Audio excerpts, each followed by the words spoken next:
আমাদের মধ্যে ছিলেন সন্তোষ কুমার কর্মকার, তিনি বেঁচে ছিলেন এবং আমাদের মধ্যে নাই। তিনি যে ইহকাল ছেড়ে পরকালে গমন করেছেন, আমরা তো আশীর্বাদ করতে পারবো না, করবার যোগ্য নয়। সবাই জানারা এখানে এসেছেন, উপস্থিত আছেন মহাভক্তবৃন্দ, তার হলে এই আশীর্বাদ করুন।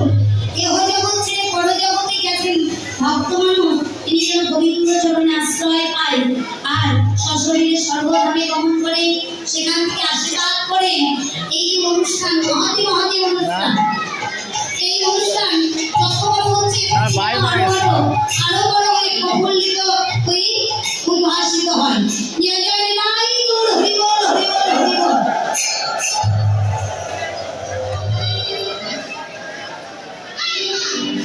তাই আজকে কি বললেন এমন ভাবে, আজকে সেই ভক্তের ভগবান চার মুখে দিয়া বিনু নাম লইয়া সব হেন ডাকিতে লাগিল উৎসই বল।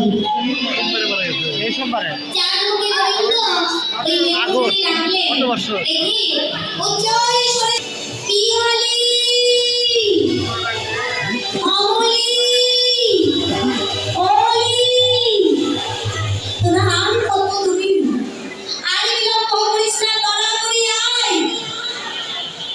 আর ভগবতী দেরি নাই, অপ্রান্তকাল এসে গেছে, তাড়াতাড়ি আয়। রবলের সাগরে আজকে ডাকছেন উচ্চ ঈশ্বরে রব কই। কেউ বা চিরমুখে গিয়ে সমাজের সেবা করছিলেন।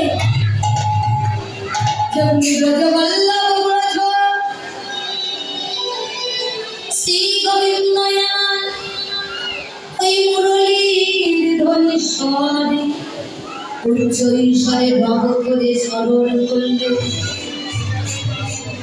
তখন কি আর থাকতে পারি? তাই আজকে কি করলেন? ওরে অনুসারে